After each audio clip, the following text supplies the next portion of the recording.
18 months ago, K&L Gates, a global firm with a strong US presence, merged with Australian firm then known as Middleton's. And joining me today is Peter Kalis, who's the Chairman and Global Managing Partner, and Nichola, who's the Managing Partner Australia, to talk about the relationship between the US and Australia, the global economy, and of course the market for legal services. Peter and Nick, thanks so much for joining me. Thanks very much. Thanks, Kate. Nick, if I start with you, if we look first to the relationship between Australia and the US and apply a bit of a health check, how would you describe the current ties between the two countries? Kate, I think the ties between our two countries are exceptionally close, and they've been close for a long, long time. I mean, if you look at the key statistics, America still is, the US is still the largest investor here in Australia. I think Australia, I'm not quite sure about this, but I think Australia is probably the 5th largest investor back into the US. Politically, we're very closely aligned. Economically, in June, our Prime Minister, Tony Abbott, had discussions with President Obama. We're involved in security measures in the Asia-Pacific region. I think the closeness of the countries and the ties have never really been stronger. And Peter, do you think this is something that's likely to continue? I do. There's a very strong foundation. There's shared values. There's shared aspirations for the world. And speaking only as a U.S. citizen, and obviously not in a position of an official position in the government, it's really great having a friend in the world like Australia. And what about if we look then to the newly merged firm? It's 18 months down the track now, so not newly merged. How would you describe the relationship? Well, it's very interesting. I describe it as almost unnaturally close. And I know that sounds a little promotional, but it's true. It is the case that K&L Gates and Middleton's had very much in common an ethos of punching above their weight class. You know, these were firms to which nothing was handed, and they went out and earned it every day. They still do, but they do it under the same banner now. So the cultural ties are very, very close. When the cultural ties are close and people feel simpatico across time zones, a lot of the rest of it falls in place. There's a great sharing of work and client relationships and client collaborations, a lot of joint initiatives, and of course, below the hood of the car in the engine, all of the operational, technological, financial integration, HR integration has been proceeding at a pace. So we feel very positively 18 months in. It's really been an extraordinary start. And Nick, what about for you? Have there been any, challenges or surprises along the way? There's always challenges, Kate, as you know, but those challenges, I think, largely were anticipated and more on the integration implementation side. On the people side, I have to say, it's worked out exceptionally well. And just echoing what Pete said, I think we're with a bunch of people that are like-minded, that like each other, and God forbid we should like each other when we work together, but we do, and that's being translated all through the various sort of stratas of the organisation. So it's not just at the lawyer level, which, being a law firm, we tend to focus on the lawyers. It's at all levels of the organisation. It's been terrific. I'd like to look, at the market for legal services. How would you describe the current market for legal services globally, and both in the Asia-Pacific region as well? Nick, I'll ask you. I think it's accepted wisdom at the moment. Certainly in my lifetime, Kate, this has been the most competitive market that I've ever experienced. It's a highly sophisticated market. The clients are highly sophisticated. They know what they want, and they have a plethora of choice now in terms of providers of legal services. So it's an exceptionally competitive environment. It always has been, but there is now an increasing focus on that. The legal media and even just the normal media report on it pretty much on a daily basis. But we're up for the challenge, and it's an exciting time to be a lawyer. Would you say that for being a lawyer, it's a little bit like being a management consultant at this point in time? I'm not sure that I would necessarily use that analogy. I mean, if what you mean by that, Kate, is that that in a sense we are perhaps viewed by clients as being trusted advisors, being required to not only have an exceptionally good grasp of the legal issues, but also being forever and always mindful of commercial issues and being able to assist our clients in making commercial decisions, then yes, I would agree with the analogy, because that is in fact what the life of a lawyer nowadays. And Peter, Nick mentioned obviously that it's quite a challenging environment. We're seeing the emergence of a lot of new law models, alternative billing and secondment style models. Do you see this as a challenge to the K&L Gates? I guess it's more the traditional big law model? Not really. I mean, I'd like to say yes, because a lot of consultants and so on spill a lot of ink on this subject that suggests that it's a strategic challenge. It really isn't.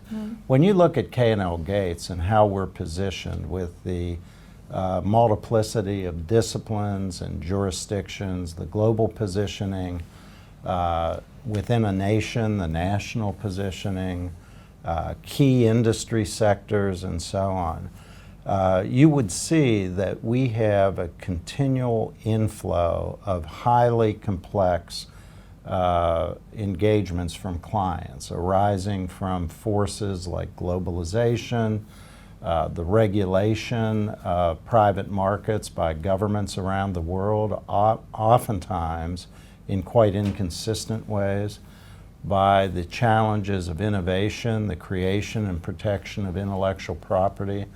And when I look at the alternative providers who purportedly compose this phenomenon called new law, they're capable of doing absolutely none of that. No client in its right mind that owes duties to shareholders and others would repose those sort of engagements in something called new law. They simply wouldn't. Now, do those organizations accept some commoditized type engagements that used to be done by what is now called big law? Of course, but that's always been the case. There's always been a process of commoditization and migration of work to more efficient destinations. But at the same time, more complex work comes in at the top, and that's what we're positioned for. It must be difficult, I guess, from a management perspective, managing a global workforce. How do you do it, and what's your advice for others? Well, I don't do it alone. That's the principal advice, and that's the reality.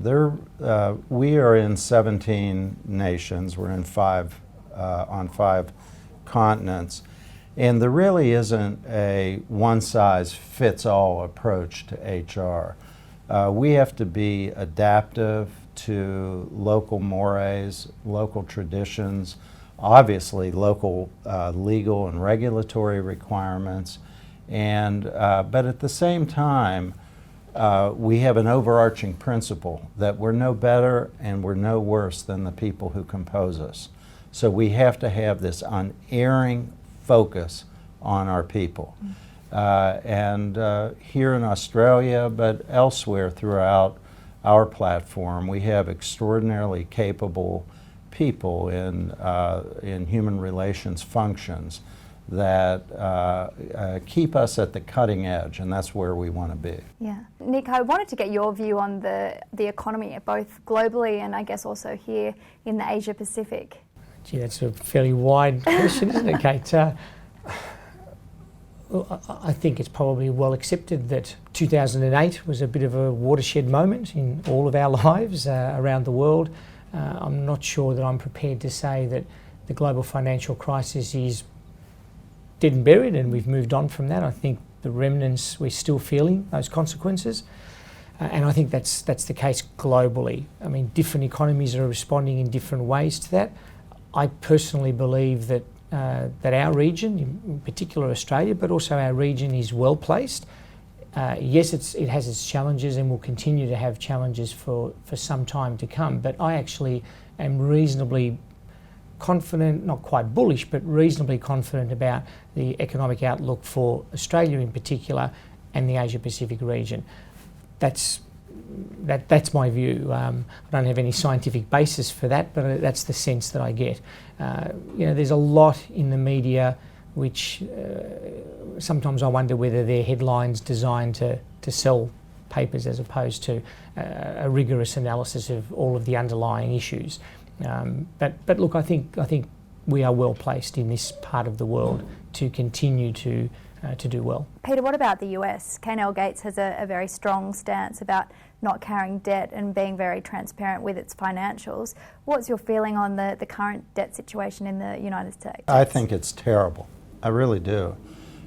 We have an economy of about $17 trillion in GDP, but we also have sovereign debt at the federal level of about the same amount.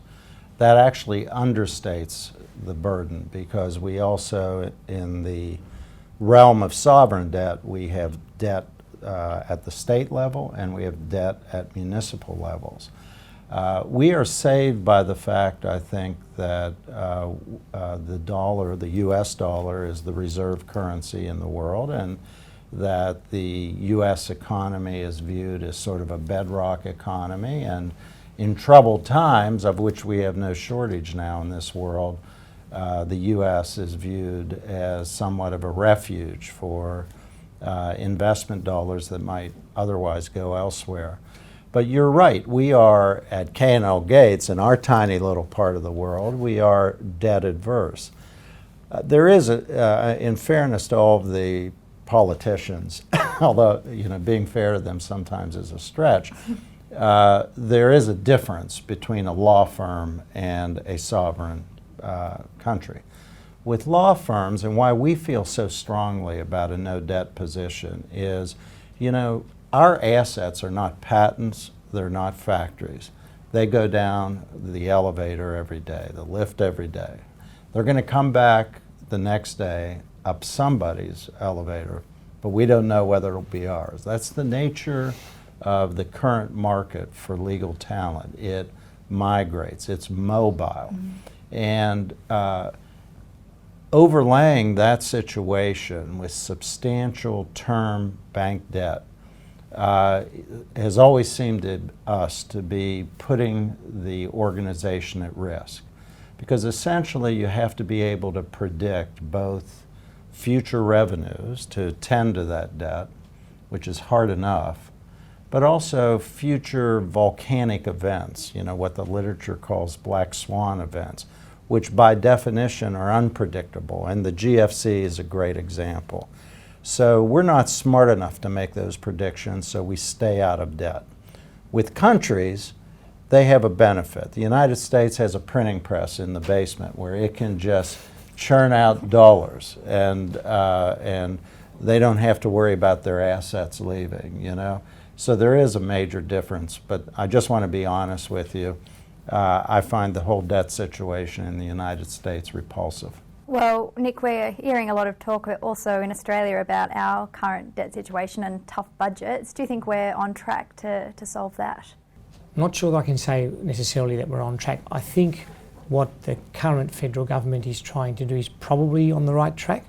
I think certainly business accepts that we can't continue living beyond our means, and that there needs to be some measures, tough as they may be, that will eventually return us back to from a deficit to a surplus.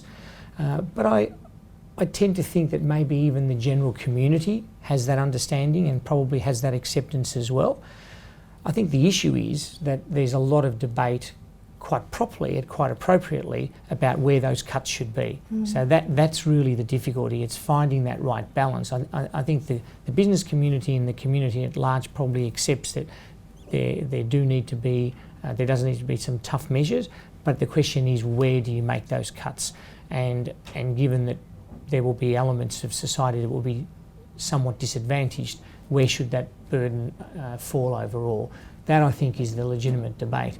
And of course we have a situation here, Kate, as you well know, where the budget hasn't been passed as yet. I guess I'd like to change tact for a while. I've just got one or two questions left and look at some of the initiatives that that K&L Gates is part of.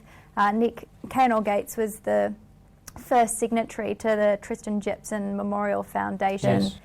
Psychological wellbeing best practice guidelines for the legal profession, which is obviously a world first in setting a framework for creating healthy workplaces. How important was it for you and for K&L Gates to become a signatory and try to work towards a healthy workplace?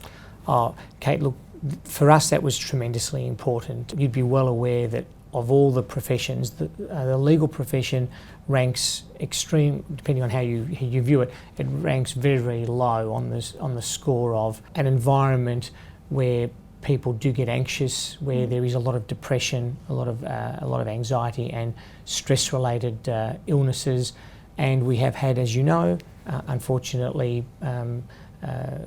several cases of suicide as well in our profession in this country, and for a whole host of reasons, we don't have time to go into those in this conversation, we don't fare very well as a profession in dealing with those sorts of situations. And all of the research demonstrates that.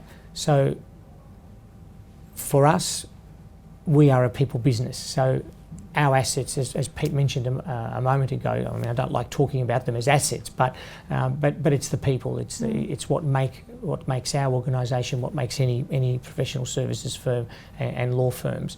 So for us, we spend a lot of time thinking, worrying, strategising about how we create the best environment for our people that minimise these concerns and these risks.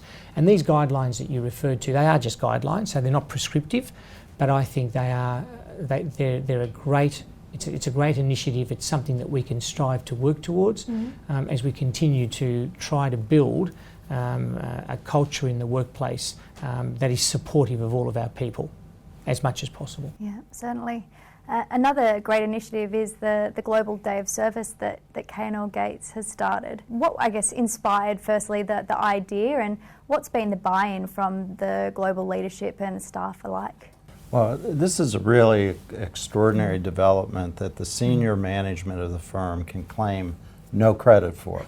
We composed some time ago something we call the GALC is the acronym, the Global Associate Liaison Committee. And this is a group of about 15 associate lawyers from around the world, 2 or 3 here from Australia, by the way, who meet with our executive committee twice a year, where the agenda is dictated by the associates and the ambitions are to make us a better law firm. Organizational transformation, and on the assumption that maybe Nick and I are about 30 years too old to have an imaginative idea. And this is actually borne out in experience, because this was the Global Associate Liaison Committee that came up with the idea that we have over 4,000 personnel around the world. Wouldn't it be great if we all came together one day a year, got out of the office together, lawyers and staff alike, and committed ourselves to the betterment of our communities, feeding the hungry in our communities, otherwise serving our communities, and that's exactly the way it worked out. And I'm really proud to say that the flagship legal publication in the U.S., which is called The American Lawyer, confers global awards every year, and we, because of this initiative, received the designation as the top corporate social responsibility initiative in the global legal industry. And again, Nick and I had nothing to do with authoring this. It was a bunch of our fine young lawyers that came up with it, and actually who ran with the implementation of it as well. That's right. They did just an extraordinary job. In the first year, we had a couple thousand people around the world out of the office for the day, at full compensation, of course, and so on, trying to make their communities better. We're terribly proud about it. Yeah, you should be. Well, it's been great to catch up with you both again and to get your perspectives on US, the global economy, and of course the legal market. So Peter Kalis and Nick Nichola, thanks so much for joining us. Thanks a lot, Kate. Thanks, Kate.